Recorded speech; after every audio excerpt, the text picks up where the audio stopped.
Last time on Pokémon Scarlet and Violet. Ash and Nemona decided to train Miraidon and Koraidon in the Cyclizar Valley by trading with each other for one day. Penny had confronted her friend Giacomo at the second squad base of Team Star.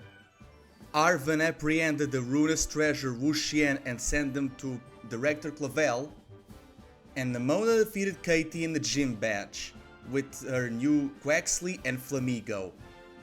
What new adventures awaits for Ashes and friends? Make sure to stay tuned and subscribe for more episodes.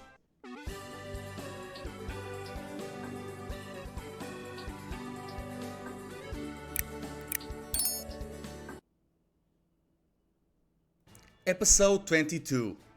Traveling to the southwest of the Paldea region, our heroes are confronted with Mount Spiga, one of the most famous places of the Paldea region. It was once the home of the Titan bombardier that Arven caught.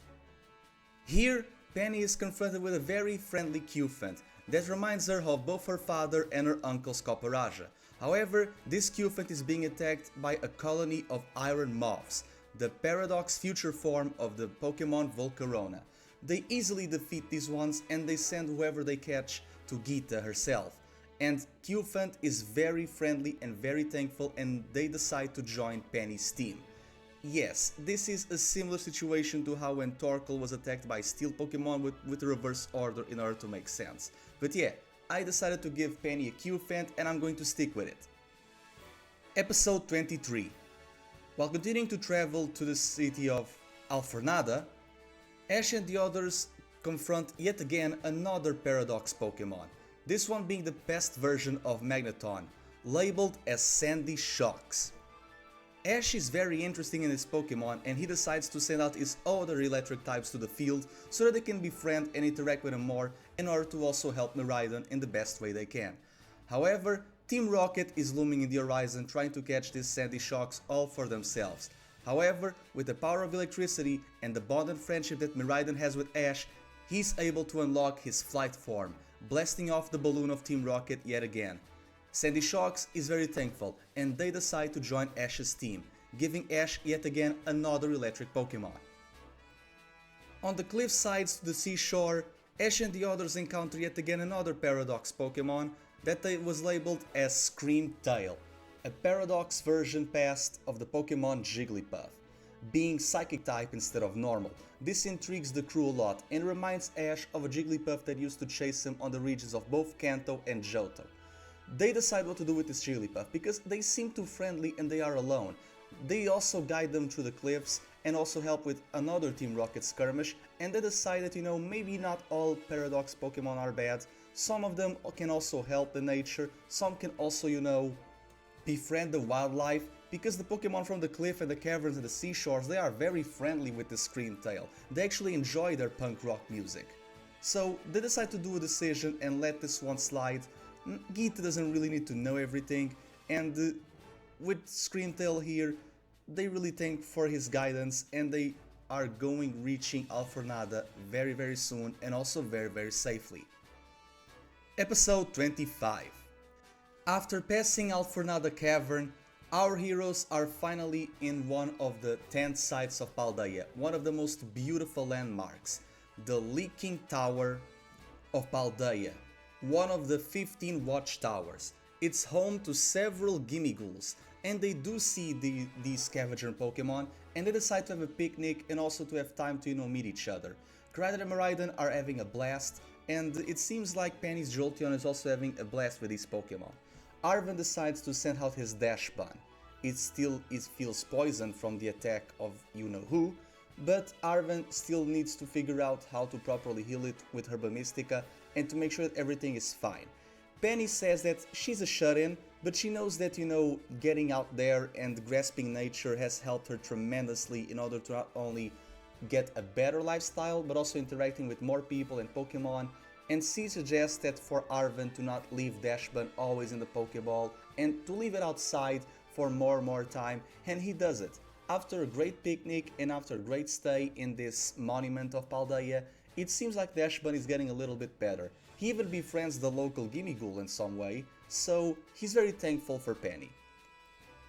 I really decided to, give this a very chill episode because not everything needs to be plot related, and I feel like this travel that our heroes had towards Alforada, it's very great for not only Pokemon catching but also for Pokemon training and getting to know not only their team members but also, the paradoxes that are now inhabiting the region. But with that being said, let's continue to the second part, the Alforada arc.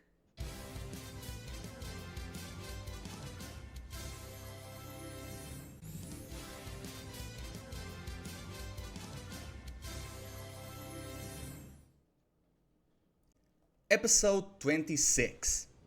This episode is very important because Ash, while arriving to the city of Alforada, he meets yet again another champion ranked trainer, one besides Nemona, one that even precedes her in fact.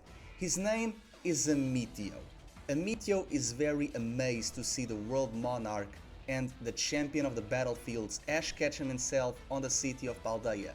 He decides to battle him and to test his skills, to which Ash agrees, and he says that from champion to champion that he's not going to hold back and he's actually going to use his other Pokemon of the battle. As Ash sends out Mega Pidgeot, Amethio sends out his Corviknight. It's a very intense fight, while in Alforada and all of the locals, including the gym leader, they are very amazed to see this battle go on. It seems like Geeta is also in the fray, as well as her Elite Four member, Dendra. Amethio says that instead of a 1v1, they should have a double battle instead. Their Pokemon are exhausted but not fainted, so they decide to change the format of the battle midway to the match. And with that, they send out Cerulege and Lucario. These two humanoid Pokemon go hand in hand like the two bird Pokemon also do. However, even Ash as a champion and with good old friends, he stands no chance to this ranked trainer of the Paldea region, and both his Mega Pidgeot and his Aura Bond Lucario go down to Corviknight and Cerulege. This shooks the entirety of the population. However, Ash is unfazed. He realizes that this is what he wanted, to not be on the same slope that Leon had, to become a champion and to see himself as unbeatable. He really liked the idea that, more people can challenge him and give him a run for his money. He wants to befriend Amethio, but Amethio says that he's a fraud of a champion, that he should not have taken place if he had no business to attend with the season prior, that he would have demolished Leon himself. But what's done, it's done, and Amethio is now one of the champion ranked trainers of Paldea. And Geeta is very amazed. However, Ash sees that there is something more there that he really cannot put his finger on, but he really wants to try to help Amethio. But he's also glad and very amazed that there are more champion level trainers out there and ones that can rival him.